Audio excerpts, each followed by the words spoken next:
नेपाली सेवाको साँझ पखबाट शरद केसीको नमस्कार।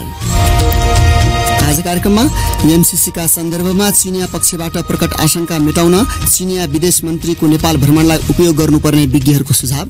जुन अभिव्यक्तिहरू आएका छन् उताबाट संशय केही छ भनेदेखि हामीले आश्वस्त गर्नुपर्छ।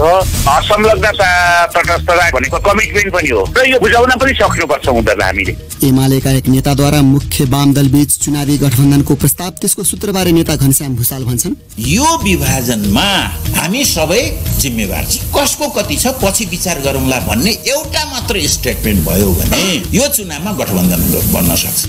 के दक्षिण एसियामा नेपाल सबैभन्दा खुशी देश हो? एक विज्ञसँग कुराकानी। र युक्रेनका राष्ट्रपतिद्वारा इटलीको संसदलाई सम्बोधन, रुससँगको युद्धबाट युक्रेन उम्किने मौका रहेको भनाई।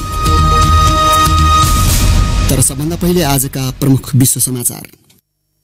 बिनिता दाहालबाट समाचार सुन्नुहोस्। संयुक्त राष्ट्र संघका महासचिव एन्टोनियो गुटेरसले युक्रेनमा भइरहेको युद्ध अन्त्यका लागि एउटा भावुक आग्रह गरेका छन्। उनले युद्धलाई नैतिक रूपमा अस्वीकार्य, राजनीतिक रूपमा असमर्थनीय र सैन्य रूपमा बेकारको भएको पनि बताएका छन्। उनले रुसी आक्रमणका कारण युक्रेनीहरू निरन्तरको बमबारीबाट आतंकित भएको र 1 करोड मानिसहरू घर छोड्न बाध्य भएको बताए। यसअघि युक्रेनका राष्ट्रपति भोलोदिमिर जेलेन्स्कीले आफ्नो देशमा रुसले आक्रमण थालेको करिब 4 साता पुग्न लाग्दा रुसी आक्रमणलाई युक्रेनले थेग्न सक्ने बताएका थिए। सहायताका लागि अन्य देशलाई गरिएको पछिल्लो अपीलमा उनले इटलीको संसदलाई भिडियो मार्फत सम्बोधन गर्दै रुसले बमबारी जारी राखे पनि त्यसबाट युक्रेन उत्रन सक्ने आशा व्यक्त गरेका हुन्। युक्रेनी सेनाले हमलाको प्रतिकार गरिरहेको र केही नगर रुसी कब्जाबाट फिर्ता लिएको जनाएको छ। तीव्र लडाईहरू अहिले दक्षिणी बन्दरगाह शहर मारियोपोल, पूर्वमा रहेको खार्किव र उत्तरमा रहेको चेर्निहिभ वरपर केन्द्रित बनेको छ। खार्किवमा एकजना प्रत्यक्षदर्शीले रुसी आक्रमण शुरू भए यताकै अहिले सबैभन्दा तीव्र रूपमा विस्फोटनहरू भइरहेको बताएका छन्। विश्व स्वास्थ्य संगठन WHO ले रुसले युक्रेनमाथि आक्रमण गर्ने क्रममा 60 भन्दा बढी स्वास्थ्य सेवा केन्द्रलाई निशानामा पारेको जनाएको छ। संगठनले हमलाका क्रममा 15 जनाको ज्यान गएको र कम्तीमा 37 जना घाइते भएको पुष्टि गरेको छ। जिनिभाबाट इमोजेन फोक्स भन्छिन्, WHO ले तीव्र रूपमा गरेको मूल्याङ्कनले युक्रेनबाट पोल्याण्ड पुगेका करिब 5 लाख शरणार्थीहरूमा यात्रामा गर्नु परेको अनुभवले विभिन्न मानसिक स्वास्थ्य समस्या देखिएको जनाएको छ। BBC की इमोजेन फोक्सको भनाई, सीमामा रहेका स्वास्थ्य कर्मीहरूले आफ्नो थलो छोडेर भाग्ने क्रममा मानिसहरूले पानीको अभाव तथा थकान जस्ता समस्या पनि भोगेको बताएका छन्। तपाई BBC नेपाली सेवाको साँझ पख सुनिरहनु भएको छ। जेलमा रहेका रुसी विपक्षी नेता अलेक्सी नभाल्नी जालसाजी मुद्दामा दोषी ठहर भएका छन् र उनले थप सजाय पाउने भएका छन्। उनले यसअघिदेखि नै जेल सजाय भोग्दै आएका भए पनि अभियोजनकर्ताहरूले थप 13 वर्ष सजाय पाउनुपर्ने बताउँदै आएका छन्। जेलका अधिकारीहरू भरिएको कक्षमा उभिएका नभाल्नी निकै दुब्लो पातलो देखिएको भनी पत्रकारहरूले व्याख्या गरेका छन्। नभाल्नीले आफै खोलेको भ्रष्टाचार विरोधी संस्थामा उनले ठगी गरेकोमा उनी दोषी ठहर भएका हुन्। तर नभाल्नीले भने रुसी राष्ट्रपति भ्लादिमिर पुटिनले गैरकानूनी रूपमा अरबौं डलर आर्जन गरेको आरोप लगाउँदै आएका छन्। श्रीलंकामा प्रचण्ड गर्मीमा पेट्रोल पम्पहरूमा लाइन लागेका 3 जना मानिसको ज्यान गएपछि सरकारले प्रत्येक पम्पहरूमा सेना खटाएको छ। प्रत्येक पम्पमा 2 जना सैनिकहरू खटाइएको छ। BBC Ki Lipika पेल्हम भन्छिन्, The Sri Lankan authorities say soldiers have been deployed. सोमबार राजधानी कोलम्बोको व्यस्त सड़कमा खाना पकाउने स्टोभका लागि मट्टीतेल किन्न नपाएको भन्दै आक्रोशित मानिसहरूको भीड़ले बाटो बन्द गरेपछि श्रीलंकाका अधिकारीहरूले सेना परिचालन गरेका छन्।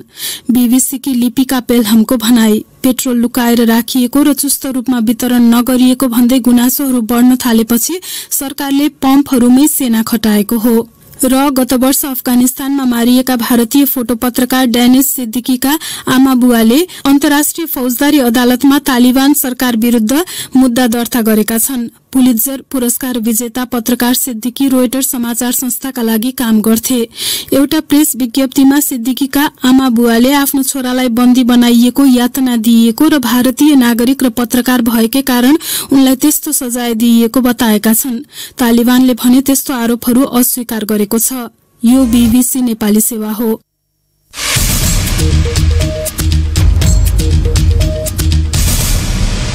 साँझपखमा तपाईलाई स्वागत छ। नेपालको संसदले अमेरिकी अनुदान सम्झौता एमसीसी अनुमोदन गरेको केही साता नबित्दै यही हप्ता चिनिया विदेश मन्त्री वाङ यीले गर्न लागेको नेपाल भ्रमणलाई पछिल्ला दिनहरूमा देखिएको आपसी आशंका मेटाउने अवसरको रूपमा उपयोग गरिनुपर्ने विज्ञहरूले सुझाव दिएका छन्। नेपालको परराष्ट्र मन्त्रालयले चीनका स्टेट काउन्सिलर समेत रहेका विदेश मन्त्री वाङ यी शुक्रबार काठमाडौँ आइपुग्ने एक विज्ञप्ति मार्फत जनाएको छ। उनले प्रधानमन्त्री तथा राष्ट्रपतिका साथै प्रमुख प्रतिपक्षी दल नेकपा एमालेका केपी ओली र माओवादी अध्यक्ष प्रचण्डसँग पनि भेटघाट गर्ने जनाइएको छ। उनी तेस्रो दिन स्वदेश फर्किनेछन्। प्रस्तुत छ एक रिपोर्ट। एमसीसी सम्झौता अनुमोदनका क्रममा कतिपय नेपाली राजनीतिज्ञहरूले त्यसलाई अमेरिकी इन्डो पेसिफिक रणनीतिको अंग भन्दै विरोध जनाएका थिए। संसदले अनुमोदन गर्नुअघि चिनिया अधिकारीहरूले नाम नलिइकनै एमसीसीमा कसैले दबावपूर्ण कूटनीति गर्न नहुने टिप्पणी समेत गरेका थिए। त्यसअघि एमसीसीलाई लिएर अमेरिकी अधिकारीहरूले नेपाली नेताहरूलाई फोन गरेका विवरण पनि आएका थिए। अन्त्यमा दलहरूले व्याख्यात्मक घोषणा गर्दै संसद मार्फत एमसीसी अनुमोदन गरे। तर त्यस्ता भनाइहरूले कतै नेपाल ठूला शक्ति राष्ट्रहरूको स्वार्थको टकरावको चेपुवामा पर्ने त होइन भन्ने चिन्ता विज्ञहरूले व्यक्त गरिरहेका छन्। त्यसैले चिनिया विदेश मन्त्रीको भ्रमणलाई त्यस्ता सम्भावित संशय हटाउन प्रयोग गर्न उनीहरूले सरकार एवं राजनीतिक नेतृत्वलाई सुझाव दिएको हाम्रा संवाददाता सञ्जय ढकालले जनाएका छन्। परराष्ट्र मामिलाका जानकार दिनेश भट्टराई।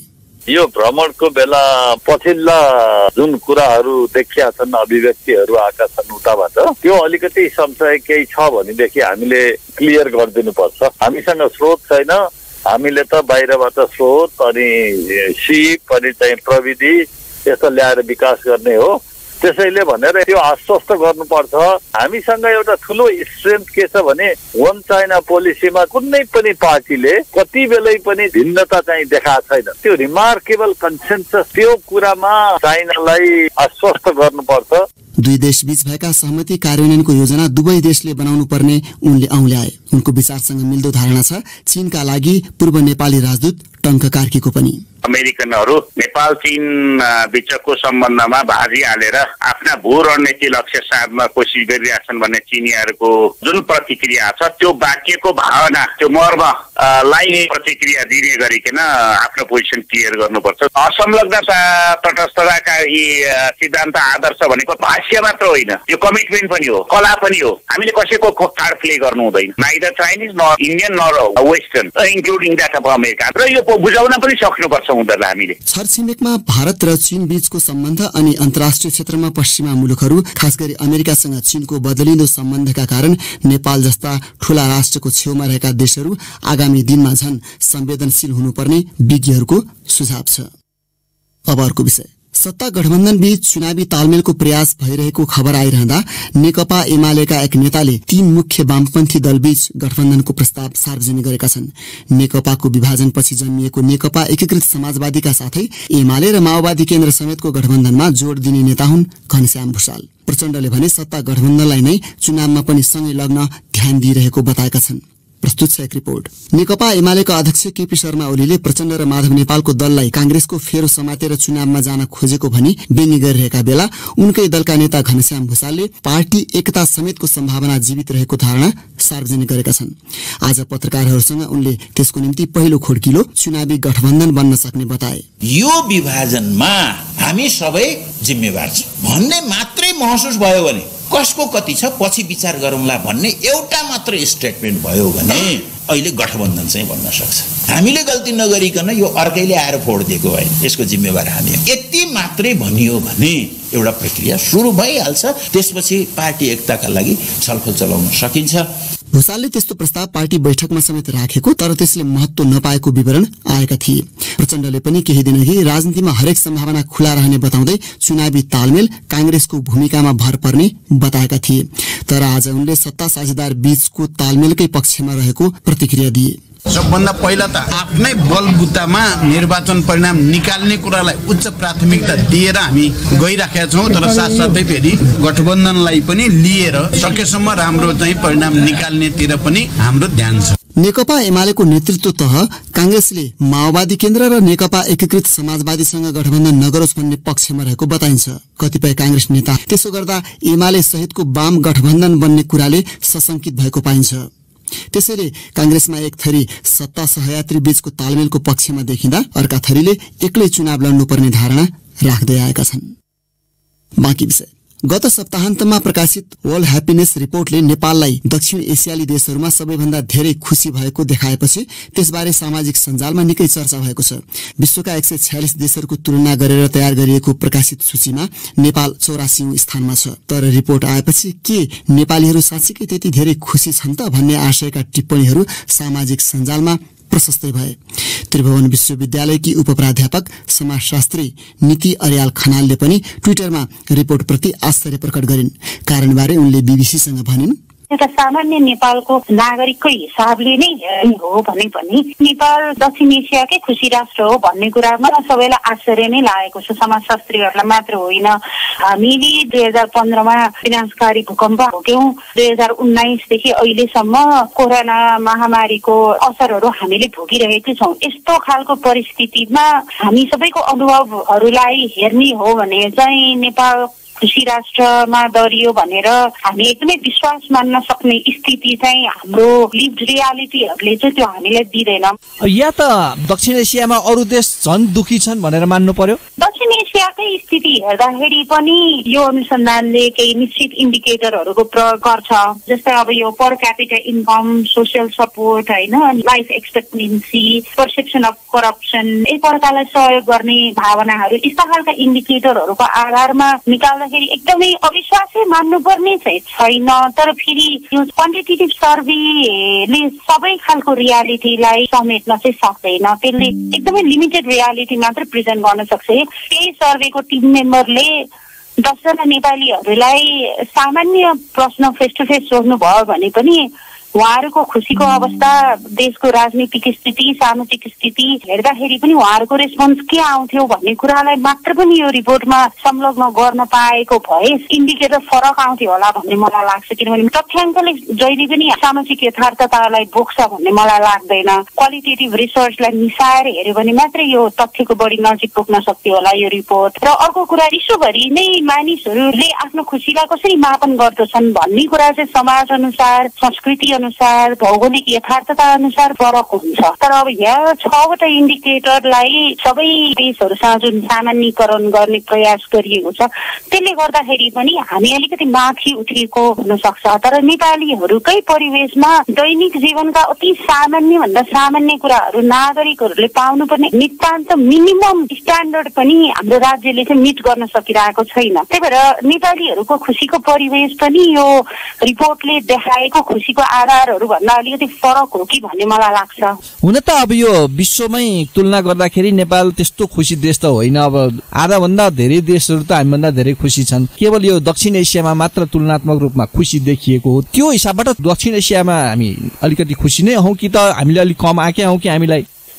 यसमा चाहिँ म मानसिक स्वास्थ्यमा पनि रुचि राख्ने भएको हुनाले मैले यो विषयको तथ्याङ्कहरूलाई कम्पेयर गर्दाखेरि त्यो पनि आफैमा दक्षिण एसियाकै माथिल्लो देश भनेर हामीले गर्व गर्नुपर्ने ठाउँ चाहिँ म खासै देख्दिनँ। जस्तै सामान्य हिसाबले हेर्दाखेरि हामीले बढ्दै गइरहेको आत्महत्याको तथ्याङ्कलाई नै हेऱ्यौँ भने पनि नेपाल चाहिँ विश्वकै 10औं नम्बरमा पर्ने रहेछ सबैभन्दा धेरै आत्महत्या हुने देशको कुरा गर्दाखेरि। 5-7 वर्षको तथ्याङ्कलाई हेर्ने हो भने चाहिँ यो WHO ले गरेको स्टडीको आधारमा म भन्दैछु 8.5% को दरले हरेक वर्ष नेपालमा आत्महत्याको दर बढिरहेको छ।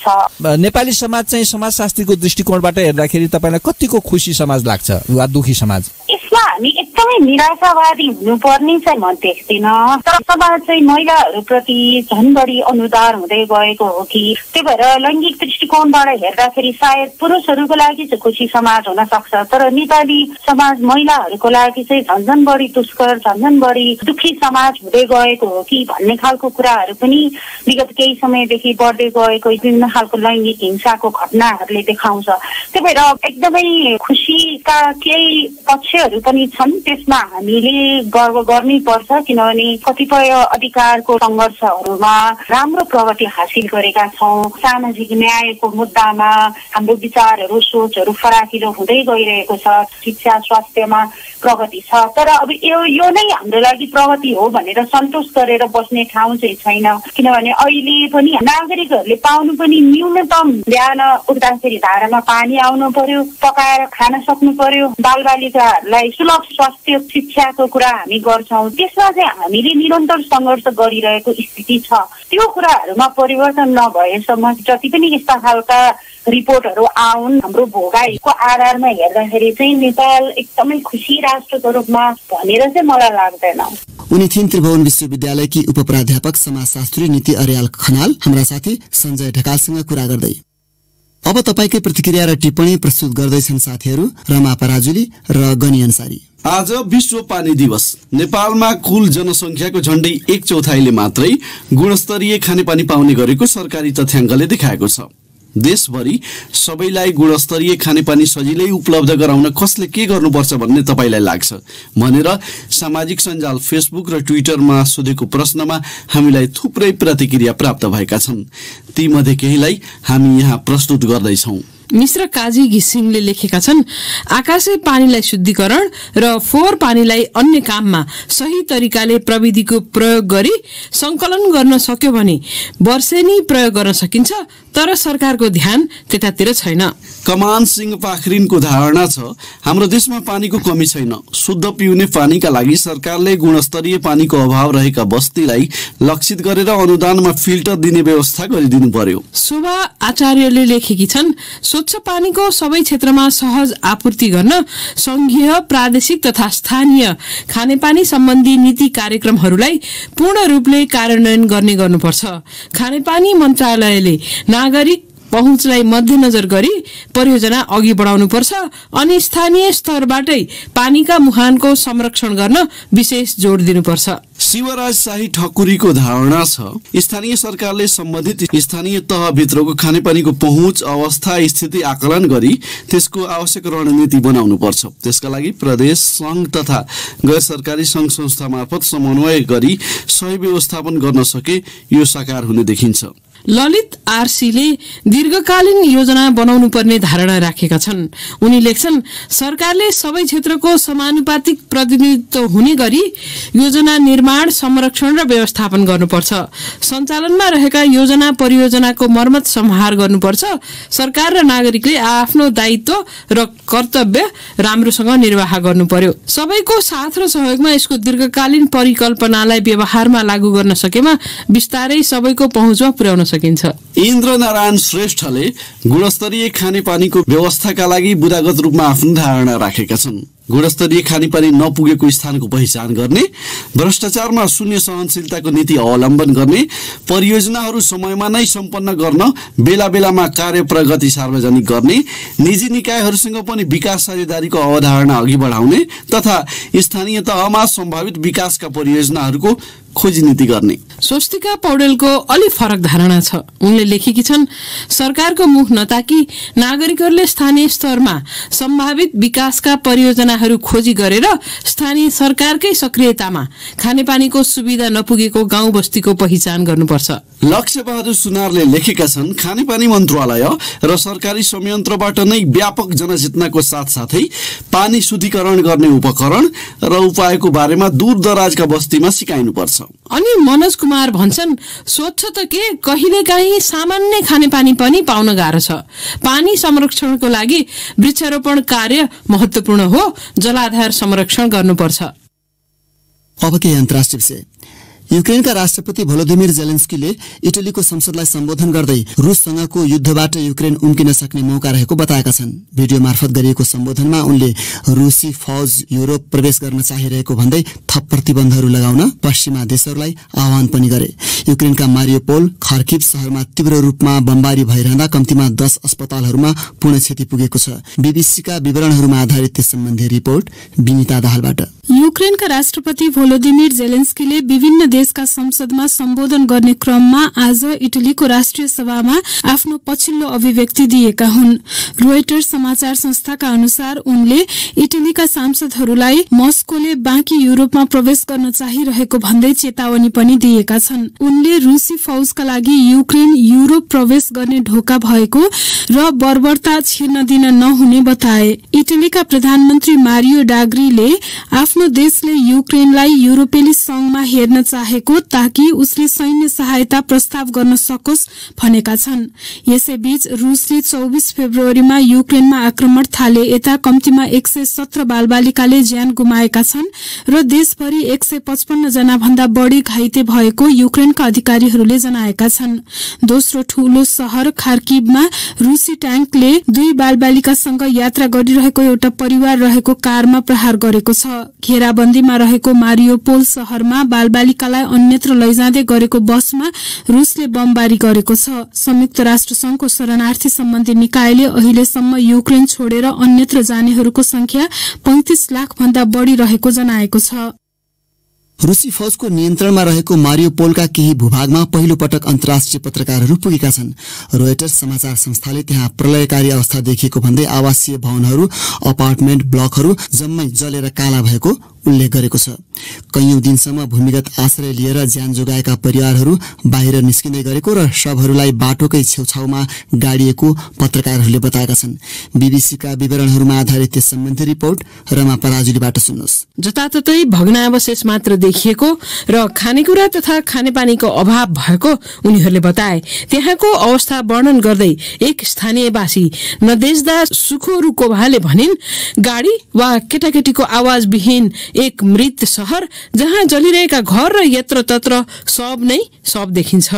हमलामा परि थुप्रै सर्वसाधारण मारिएका छन्। मारियोपोल लगभग चारैतिरबाट रुसी फौजको घेराबन्दीमा रहेको छ। रुसी अतिक्रमण अघि मारियोपोलमा 4.5 लाख मानिसको घर थियो। अहिले 3 लाख मानिस बिजुली, ग्यास अथवा पानीको अभावमा बाँच्न बाध्य भएका छन्। अधिकारीहरूका अनुसार हमलाका कारण शहरका 80% घर या त ध्वस्त भएका छन् या क्षतिग्रस्त भएका छन्। आक्रमण जारी रहँदा युक्रेनी राष्ट्रपति भोलोदिमिर जेलेन्स्कीले युद्ध अन्त्य गर्न रुसी राष्ट्रपति भ्लादिमिर पुटिनसँग प्रत्यक्ष वार्ताका निम्ति पुनः अपील गरेका छन्। तर त्यस्तो वार्ताले पनि सुरक्षा ग्यारेन्टी तथा संवैधानिक परिवर्तन जस्ता दीर्घकालीन विषयमा सहमति हुन नसक्ने उनले बताएका छन्। सोमबार रुसी राष्ट्रपतिको कार्यालय क्रेमलिनका प्रवक्ताले चाहिँ दुई देशका प्रतिनिधि बीच जारी वार्तामा पर्याप्त प्रगति नभइसकेकाले दुई नेता बीच प्रत्यक्ष वार्ताको समय नआएको उल्लेख गरेका थिए। राष्ट्रपति जेलेन्स्कीले युक्रेनका ठूला शहरहरू आत्मसमर्पण गर्न रुसले दिएका समय सीमाका कारण नझुक्ने पनि बताएका छन्। एउटा रुसी पत्रिकामा आएका विवरणले विगत 3.5 साताको युद्धका क्रममा झण्डै 10,000 रुसी सैनिकको ज्यान गएको संकेत गरेको छ। तर लगत्तै उक्त लेखलाई वेबसाइटबाट हटाइएको थियो र सम्पादकले ह्याक भएका कारण गलत लेख छापिएको बताएका छन्। प्रसंग फेरि नेपालकै क्रिप्टो करेन्सी सम्बन्धी एउटा प्रकरणमा आफ्नो नाम मुछिएपछि अभिनेत्री प्रियंका कार्कीले आफूले कानूनी उपचारबारे परामर्श थालेको बीबीसीलाई बताएकी छन्। फेसबुकको एउटा स्पोन्सर्ड पोस्टमा कार्कीको फोटोसहित invisiblefriends.co नामक वेबसाइटको लिंक राखिएको विज्ञापन केही दिनअघि देखा परेको थियो। त्यसपछि उक्त विषयमा आइतबार नेपाल प्रहरीको केन्द्रीय अनुसन्धान ब्युरोले उनीसँग सोधपुछ गरेको थियो। आफूले सोचिरहेको कानूनी प्रक्रियाबारे अभिनेत्री कार्कीले भनिन्, फेसबुकलाई गर्ने कि अब त्यो कम्पनीलाई गर्ने कि हैन, अब कसरी जान सकिन्छ, इन्टरनेशनल ल कसरी लागू हुन्छ, मैले यहाँबाट सु गर्दाखेरि न अब सिङ्गापुरमै कोही नेपालीले गरिदिनु पर्ने हो कि के हो, अब म पनि बुझ्दैछु। आफ्नो टिम अफ लयरहरूसँग बसेर कन्सल्ट गर्दैछु कि कसरी, बिकज अब यसलाई छोडिदिउँ यसलाई सेलाउन दिउँ भने यसरी गर्दा गर्दै बिग्रेको कि आज मैले पनि चुप लाग्यो भने भोलि कुन चाहिँ अर्को अनुहार हालेर बनाइदेला हैन, अब भोलि के होला। सो यो त अननेसेसरी हासल पनि भयो। एन्ड प्लस हाम्रो देशमा डर भएन कि, जस्तो जो मान्छेले मेरो फोटो हालेर एड बनाए नेपालमा उसलाई त डर नभएको हो नि त। जस्तो हाम्रो यो युट्युबहरू भन्यो या त यो रेजिस्टर नभएको जति पनि अनलाइनहरू के छ, जे मनलाई त्यो हेडलाइन लेख्यो, क्यारेक्टर असासिनेसन गर्यो। तर आजकल चाहिँ यसो प्रोसेस गर्न थालेपछि चाहिँ आई थिङ्क अलिकति डर नियम कानुन आउँछ कि भन्ने क्रममा चाहिँ मैले पनि यो स्टेप लिउँ कि भनेर म सल्लाह गर्दैछु। अभिनेत्री प्रियंका कार्की। आज मंगलबार अब प्रस्तुत छ हाम्रो साप्ताहिक प्रस्तुति विकल्पको बाटो।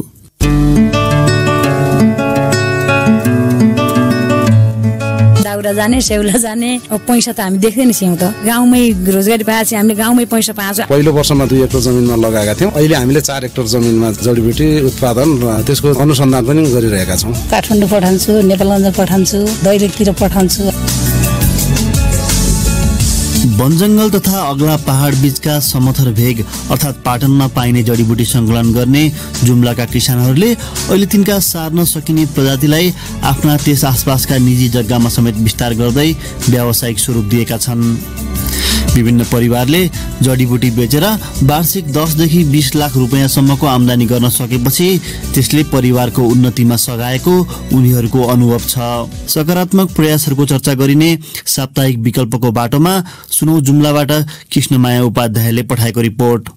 घरायसी काम सकेर गाउँका युवाहरूसँग मिलेर पाटनको नजिकै रहेको आफूहरूको निजी जमिनमा विभिन्न प्रजातिका जडीबुटीको व्यावसायिक खेती गर्दा भने जस्तो आम्दानी गर्न सफल भएको किसानहरूले बताएका छन्। जुम्लाको सिन्जा गाउँपालिकाको वडा नम्बर 6 की बासिन्दा शोभा बुढा। दाउरा जाने सेउला जाने अब पैसा त हामी देख्दैन थियौं त। पहिला त अब हामी अर्काको काममा जाने, लुगा पुन्ने त्यति राम्रो लगाउन नपाउने, त्यति राम्रो खाना नपाउने। अहिले जे लुगा पुन्ने फेरि बच्चा बच्ची राम्रोसँग पढाछु भने राम्रो खाना पाउँछौँ।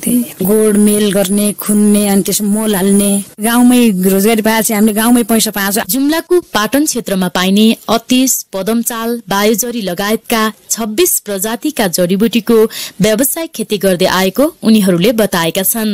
पहिला थोरै जमिनमा जडीबुटी लगाउँदै आएको भए पनि बजार मूल्य राम्रो भएको हुनाले हरेक वर्ष विस्तार गर्दै आएको बताउँछन्।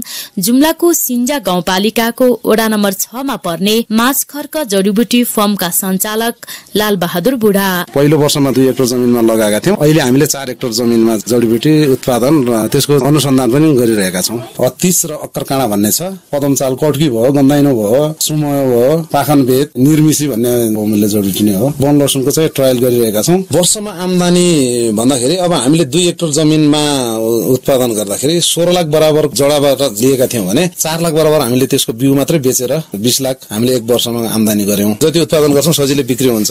बिक्री गर्नका लागि पनि समस्या रहेन। पछिल्लो समयमा मानिसहरूले अव्यवस्थित तरिकाले जडीबुटी संकलन गर्दै जाँदा कतिपय जडीबुटी लोभ हुने अवस्थामा पुगेको हुनाले त्यसको संरक्षणको साथसाथै आफूलाई आवश्यकता अनुसार प्रयोग गर्न र यसबाट थप फाइदा लिनको लागि आफूले पनि पाटनमा पाइने जडीबुटी ल्याएर घरमा लगाउँदै आएको बताउँछिन् जुम्लाको चन्दननाथ नगरपालिकाको वडा नम्बर 6 की स्थानीय बासिन्दा सुलोचना हितान। सतुवा त्यस्तै पहिला कस्तो पाउँछ अब पाउँदैन उगालिसके त्यो बिउै झर्न नदिकन काचै नपलाउने कोरेर बेच्न लागे। अमूल्य चिज अब त लोभ हुँदै गयो। घर परिवारलाई पनि चियापत्ती किन्नु नपर्ने, बिहान बेलुकै न एक टाइम जडीबुटी नै चिया खाइराखेको छु। काठमाडौँ पठाउँछु, नेपालगञ्ज पठाउँछु, दैलेखतिर पठाउँछु। यस्तै जुम्ला र जाजरकोटको सिमानामा पर्ने हिमालको नजिकै रहेको तातोपानी गाउँपालिकाको टोप्ला गाउँका किसानहरूले पनि जडीबुटीबाट भने जस्तो आम्दानी हुन थालेपछि व्यावसायिक जडीबुटी खेती गर्न थालेको बताएका छन्। टोप्ला गाउँका अर्का स्थानीय बासिन्दा जय विक्रम शाही। वनको सेरोफेरोमा हिमालतिरबाट ल्याउँछौँ हामीले बायोजडी जुनसम्मलाई अनि अतिश चेरत बोट नै हुन्छ, छार्न मिल्दैन। जटामासीहरू भयो सबै सार्न मिल्छ, त्यो सार्न मिल्ने चिज हो। घर परिवार पाल्नलाई वर्षमा 10-15 लाख रुपियाँ कमाउन सकिन्छ। पछिल्लो समयमा केही युवाहरूले जडीबुटीको घरेलुकरण गर्न थालेको भए पनि कर्णालीको पाटन क्षेत्र नजिकै पर्ने धेरै जसो जमिन बाँझो रहेको हुनाले अझै पनि बेरोजगार रहेका युवाहरूलाई रोजगारी सिर्जना गर्नको लागि बाँझो जमिनमा व्यावसायिक जडीबुटी खेती गर्न राज्यको लगानी आवश्यक रहेको बताउँछन् वन उपभोक्ता महासंघ जुम्लाका अध्यक्ष गोकर्ण चौलागाई। लालपूजा भएको जग्गा सबै बाँझो छ। हामी 3000-3200 सम्म हुने जडीबुटीलाई 2800-2900 सम्म झारेर पनि त्यही गुणको उत्पादन गर्न सकिन्छ। बाँझो जग्गालाई मात्रै प्रयोग गर्न सक्यो भने जडीबुटी खेती गर्ने मान्छेलाई राम्रो मुनाफा हुने मैले देखिरहेको छु। राज्यले पनि प्रोत्साहन दिन जरुरी छ। अन्नको तुलनामा जडीबुटीबाट दोब्बर फाइदा लिन सकिने भएकाले जडीबुटीको व्यावसायिक खेती गर्न थालेको जुम्लाका किसानहरूले बताएका छन्। विकल्पको बाटोमा त्यो रिपोर्ट प्रस्तुत गर्दै थिइन् जुम्ला स्थित हाम्री संवाददाता कृष्णमाया उपाध्याय। आजको कार्यक्रम तपाईलाई कस्तो लाग्यो कृपया प्रतिक्रिया पठाउनुहोला।